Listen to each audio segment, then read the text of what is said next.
Bonjour à tous et bienvenue sur le nouveau tutoriel de Pâtissède. Donc aujourd'hui nous allons voir ensemble comment réaliser un fraisier. Et ce n'est pas de saison me direz-vous, et pourtant ça rappelle bel et bien la chaleur. Alors, pour la réalisation du fraisier, vous allez avoir besoin d'une casserole, d'un cul de poule, d'un pinceau, d'une poche à douille, d'un cercle inox, d'un rhodoïde, d'un petit batteur, d'une palette, d'une douille, d'un petit couteau et d'une corne. Donc logiquement, on aura tout ce qu'il nous faut. Donc dans un premier temps, nous allons réaliser une crème mousseline. Donc pour commencer, on a besoin de 250 g de lait, de 100 g de sucre, de 40 g de maïzena, de 2 œufs, de 70 g de beurre déjà dans le lait, de 70 g de beurre à part pour monter notre crème mousseline et de 2 gousses de vanille. Donc pour le procédé de notre crème mousseline, c'est assez simple puisque c'est à peu près le même procédé que la crème pâtissière. Donc on va mettre le lait, le beurre à bouillir, on va y rajouter immédiatement le sucre, voilà, et on va le faire chauffer. Donc en parallèle, on va pouvoir commencer à gratter nos gousses de vanille. Donc on ouvre en deux nos gousses de vanille, donc regardez bien, on ouvre en deux. On coupe, voilà, idem pour la deuxième. Alors je suis parti sur des gousses de vanille, mais on peut très bien partir sur autre chose comme la fleur d'oranger. On peut très bien partir aussi sur une mousse vanille au lieu de faire une crème mousseline. Enfin il y a plein de possibilités. Donc après, il nous reste qu'à gratter la vanille présente dans la gousse. Récupérer bien tout ce qu'on peut récupérer, c'est super important. Donc nous grattons bien la gousse, voilà. Idem pour la deuxième. Donc pour la gousse de vanille, vous en trouverez soit comme ici en gousse, ou vous pouvez très bien trouver de la vanille déjà en poudre. Donc pour la poudre, moi je vous conseille de mettre à peu près 15-20 g, pas plus parce qu'après ça va vraiment être trop fort en vanille. Et la gousse, utilisez-la rapidement, puisque ça sèche assez vite, comme vous pouvez le voir ici.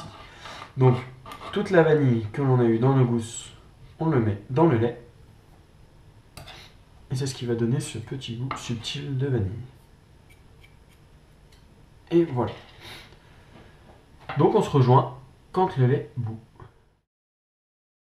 Donc me voilà de retour, le lait est en train de bouillir, on va pouvoir en parallèle préparer notre mélange, donc la maïzena dans le cul de poule, un petit peu de lait chaud, on peut y mettre les 3/4, voilà, ensuite on y rajoute nos œufs, on mélange bien, on reverse tout dans la casserole, hors du feu pour éviter que ça brûle. C'est normal, si vous avez quelques grumeaux, ils devraient disparaître pendant votre mélange à la cuisson. Et donc, c'est parti. Donc voilà, la cuisson de ma crème mousseline arrive à terme. Quand elle commence légèrement à bouillir, vous pouvez la mettre hors du feu et la verser dans une assiette pour la mettre à refroidir. Donc, voilà, on va la préparer dans une assiette. On va couper ça. Et on la verse dans une assiette pour pouvoir la laisser refroidir tranquillement au frigo pendant au moins 3/4 d'heure. Sachez que lors d'une réalisation d'une crème, elle doit être filmée au contact avant d'être rangée, que ce soit au frigo ou au congélateur, pour éviter qu'une croûte se forme au-dessus de la crème et crée lors des mélanges des grumeaux. Donc pour la crème mousseline, n'oublions pas qu'il va falloir la laisser refroidir une demi-heure, 3/4 d'heure au frigo. Cela étant dit, il va falloir qu'elle soit à température ambiante pour pouvoir la monter au batteur avec notre beurre. Donc à présent, nous allons voir ensemble comment réaliser la génoise qui va donc à l'intérieur de notre fraisier. Donc pour la recette, vous aurez besoin de 4 œufs qui sont là-dedans, 125 g de sucre qui sont également à l'intérieur et 125 g de farine.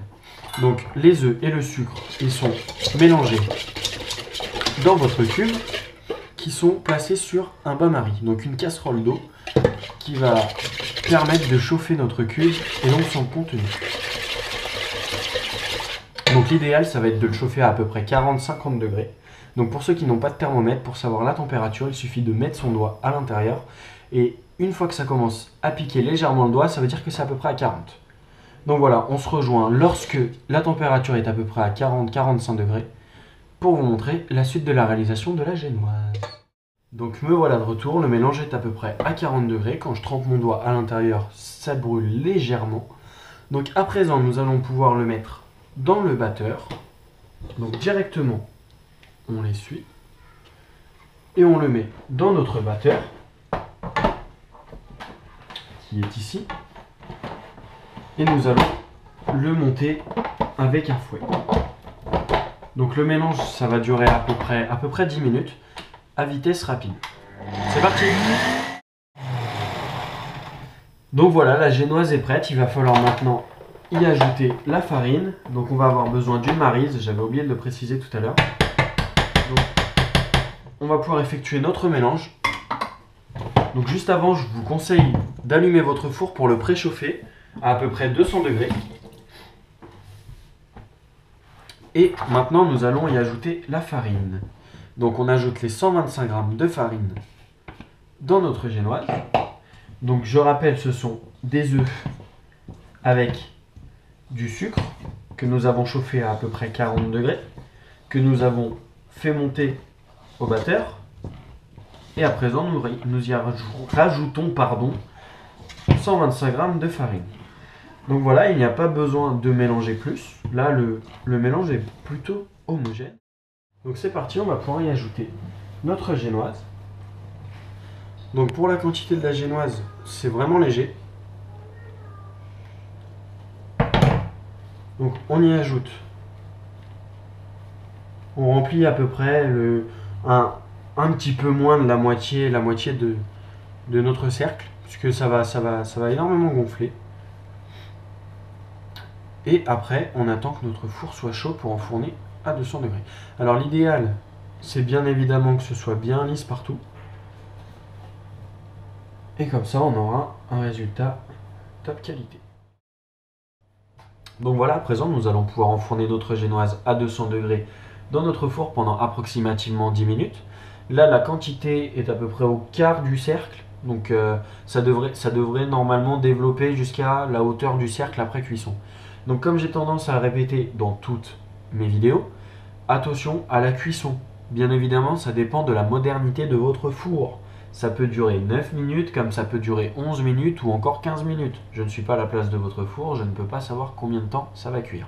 Chez moi, c'est 10 minutes à 200 degrés. Essayez de vous repérer à peu près à la couleur de ma génoise quand elle va sortir du four pour voir comment est la vôtre. Donc une petite astuce bien évidemment, comme dans tous les tutoriels. Pour voir si une génoise est cuite, il suffit simplement d'appuyer dessus et si la génoise remonte, c'est qu'elle est cuite.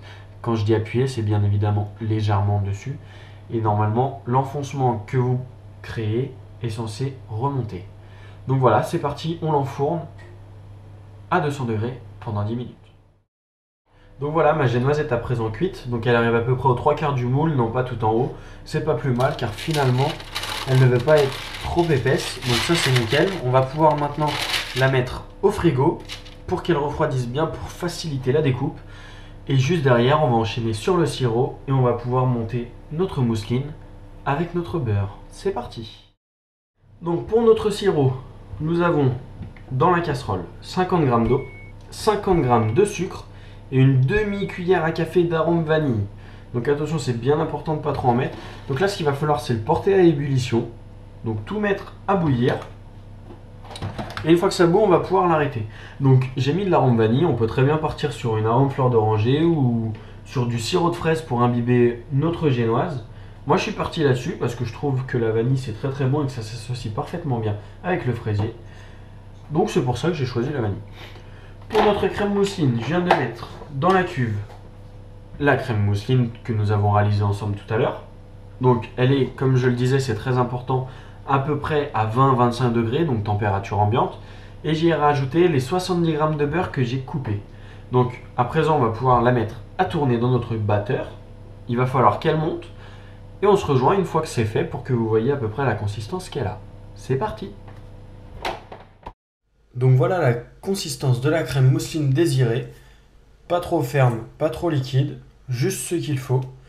Donc à présent, nous allons pouvoir passer au montage de notre fraisier. Donc c'est parti. Donc nous allons procéder au montage du fraisier. Donc dans un premier temps, nous allons mettre du rhodoïde à l'intérieur de notre cercle. Donc bien évidemment, pour ceux qui ne possèdent pas de rhodoïde, ce n'est pas dramatique. Vous pouvez très bien réaliser un fraisier sans, simplement vous allez avoir un petit peu de mal à retirer le cercle. Donc pour ma part, je le monte sur un carton or. Donc c'est généralement ce qu'on utilise en pâtisserie. Vous pouvez très bien le faire dans une assiette, ça marche aussi bien. Donc à présent, nous allons mettre nos fraises. Donc idéalement, il faudrait prendre des fraises de la même taille que nous allons couper en deux. Donc c'est parti. On choisit bien évidemment les plus jolies. On écut les fraises et on les coupe en deux pour les disposer tout autour de notre cercle. Donc une fois chose faite, nous allons pouvoir disposer tout autour de notre cercle nos fraises. C'est parti. Donc bien évidemment, on retient bien ce que j'ai dit, il les faudrait idéalement tous de la même taille. Donc n'hésitez pas à les retailler si nécessaire pour que celles-ci correspondent bien aux autres. Donc c'est parti. On les colle bien serrées. Je vais vous montrer juste après avoir fait le tour comment elles doivent être disposées. Donc voilà la disposition des fraises tout autour de mon cercle. À présent, nous allons devoir y rajouter la génoise. Donc pour votre génoise, vous allez avoir besoin de retailler légèrement les bords. Donc pour retailler les bords, il faut compter à peu près 1,5 cm, voire 1 cm. Et il faut découper tout autour la croûte qu'il y a. Et il ne vous reste plus qu'à le couper en deux. Donc pour le couper en deux, il suffit simplement de vous mettre au centre et de tourner de manière régulière votre biscuit et de faire des mouvements en avant, en arrière avec votre couteau. Voilà, la génoise est à présent coupée. Nous allons pouvoir l'imbiber. Donc pour imbiber votre génoise, vous prenez votre génoise dans une main, vous prenez votre pinceau que vous trempez dans votre sirop vanillé, et il ne vous reste plus qu'à étaler votre sirop sur la génoise. Alors soyez généreux pour éviter que le biscuit soit sec. N'hésitez pas à bien charger votre biscuit, de manière à ne plus voir une couche blanche mais plutôt jaunâtre, comme ceci, ce qui montre que le biscuit est relativement bien imbibé. Après ça, il ne vous reste plus qu'à le disposer au fond de votre cercle, donc contre les fraises. Alors si ça rebute un petit peu contre les fraises, ce n'est pas grave. L'essentiel est que ce soit bien serré, comme ça les fraises ne bougent plus. À présent, vous vous munissez d'une poche, d'une douille assez grosse et de votre crème mousseline. Donc pour garnir notre fraisier, il va falloir passer entre les fraises la crème que nous avons, de manière bien régulière toujours.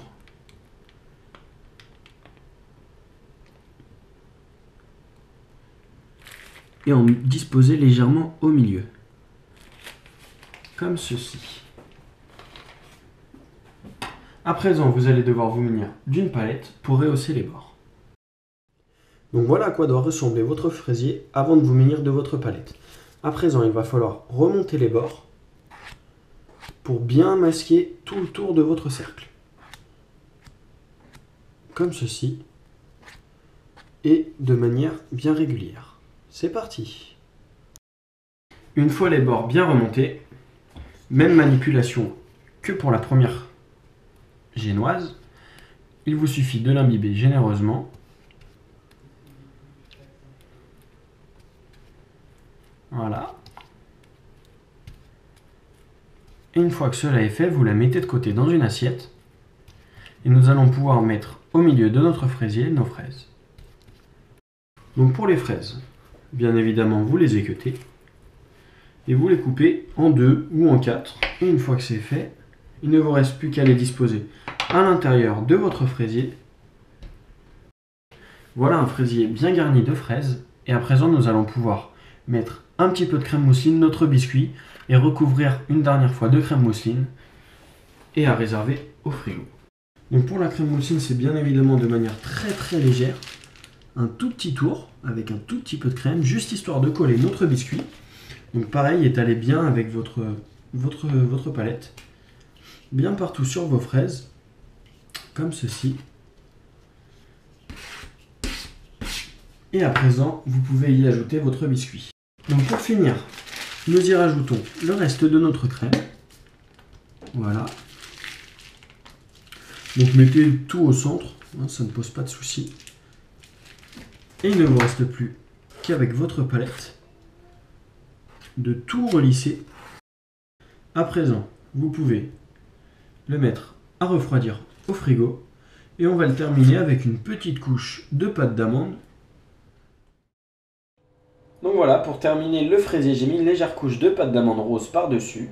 Vous pouvez également y faire avec de la pâte d'amande blanche ou de toutes les couleurs, peu importe. Vous pouvez également mettre un coup de cornet sur votre fraisier pour faire une petite déco sympathique ou encore un décor fruité. Ça change également, ça rappelle l'été. Donc voilà, le tutoriel prend fin ici même. Merci de nous avoir suivis. Donc là, on vient de dépasser les 200 likes sur la page Pâtissette. Ça fait vraiment plaisir de voir autant de personnes s'intéresser à ma pâtisserie. Donc n'hésitez pas à partager les vidéos, n'hésitez pas bien évidemment à les commenter, à poser vos questions, n'hésitez pas à poster vos réalisations, ce sera avec plaisir. Bonne soirée à tous les pâtissiers, à bientôt. Alors aujourd'hui, nous allons voir comment réaliser, non pas un gâteau de saison, ta gueule, je recommence. Oh!